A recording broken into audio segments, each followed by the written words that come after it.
In the meantime, as the Eid-Al-Fitr celebration continued on Monday, a number of Muslims in Ifon-ilobu and Erin Osun have been left in a state of mourning and agony as they grapple with their losses as a result of the conflict that broke out over 1 week ago.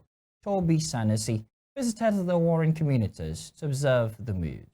It is the second day of Eid-Al-Fitr, but the Muslim residents and those who lost their properties and families in the Ifon-ilobu and Erin Osun communal clashes are still reeling from the devastation of the crisis as they held back celebrations. A sexagenarian, Moridiya Animashaun, lost her junior wife who was burned to death in her house while some parts of her body were mutilated when the crisis broke out on the night of March 20th. This has left the deceased's entire family, including her 4 children, who should be celebrating the Eid-al-Fitr in a state of mourning. Àṣé gan lọ́dún tó kọjá èmi àti ìyàwó mi tí wọ́n súnmọ́lé. Ìbọn wọn sá kọ́kọ́ fún kó tó di wípé ní wọ́n sùn. Wọ́n dáná mọ́ ilé tí wọ́n fi sopọ̀ mọ́ ilé. Ọlọ́run má jẹ́ sọdún ìbànújẹ́ ni. The reoccurring communal clashes over land dispute extended to Erin Osun this time around as residents fled for their lives, leaving their properties behind. One of the many homeless residents, Olawale Sanusi, a car dealer, says he already struck a deal to sell 2 vehicles worth 12 million naira before they were burnt down by arsonists, while his house was also razed. Mr. Sanusi says he could not celebrate the end of Ramadan as a result of the lockdown in the warring communities.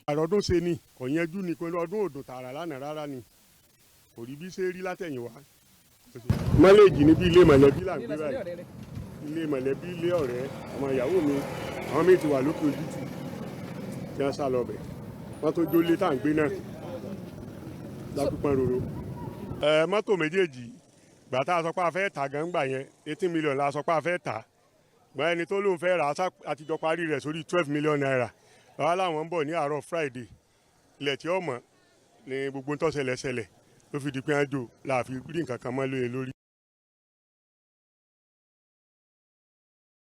It would be recalled that the Osun State Governor Ademola Adeleke relaxed an earlier imposed 24-hour curfew to 17 hours while security forces were deployed to enforce compliance. From the Ojutu Bridge in Ilobu to Erin Osun in Irekpodun local government to Ifon in Orolu local government, security checks are enforced by military, paramilitary agencies and Amotekun Corps. The residents here say they feel like captives, but the state government has continued to stress the need for warring parties to sheath their swords.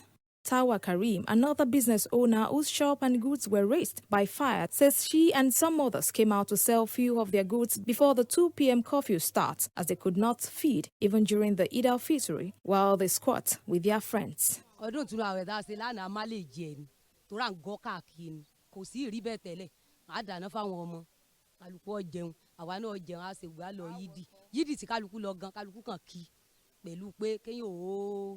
Kọ́mọ́sálẹ̀ kí yídì lásàfi kí àsámàlè jẹ àsáré kí pápápá kálukú ó tó gọ síbi tí ń gọ sí àrùn jẹ fáwọn ọmọ àrí kan àsákàn má lè jẹ náà ni gàrí wa tó kù báyìí náà ṣe torí gbogbo sọ wa báwọn ló ti jóná ọwọ́ gàrí tó kù náà la ní ká má lè jì ká fi rí fáwọn ọmọ lóúnjẹ ìjókòó tá a jókòó gan akàn jókòó má lè jì ni torí ẹrù ń bá kálukú.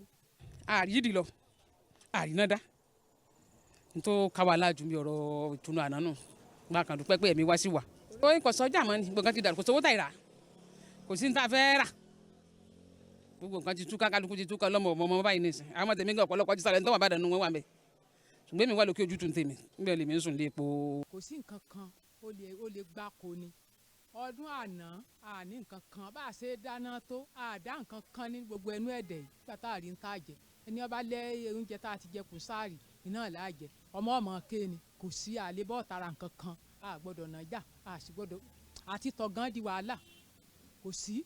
Muhammad Afolabi fought back tears, having seen the devastation of his late father's house for the first time today as he was greeted with the rubble left of an old building that housed his tenants who are now sheltering in mosques, churches, filling stations and other makeshift shelters. This is the same plight of owners of many houses, shopping complexes, vehicles and other properties raised in the warring areas. Tenant ta kó sínú ilé gbogbo wọn ti bà dúkìá wọn jẹ́. Machine tí wọ́n bá nínú ilé, machine gúngùn, ònà àtẹ̀rọ, wọ́n kó gbé jáde, wọ́n fi iná sí. wọ́n ṣe wá àjò náà kú rẹ̀ là ń wò dáńsì ànílé iná lọ gba páànù lórí rẹ̀ báyìí kò jóná kù. Governor Adeleke had earlier directed the establishment of holding camps for some of these displaced persons, but it seems this plan is yet to materialize as some of the residents still shelter in filling stations. But as the state government makes effort to maintain peace and order in these warring communities, the residents also have their job cut out for them to report violence suspicions and to stop the long-standing fighting. In a stern warning too, Governor Adeleke has vowed to dethrone any traditional ruler of the warring zones who fails to curb their residents of violence, citing reports of planned attacks by faceless groups. As security checks continue amid the 17-hour curfew, it is expected that the people of Ifon-ilobu and Erin Osun communities also play their part to bring about a lasting peace. This entire building used to house about 5 families before the communal clashes in Ifon-ilobu and Erin Osun broke out. But what has now become of the entire building are rubbles, as you can see, broken plates, broken ceramics, among other things, as the entire house was completely razed down. The residents and some other people affected too are now scampering for safety in churches, mosques, and other places. From Ilobu in the Irekodun local government area of Osun State, Toby Sanusi, Western Spring Television.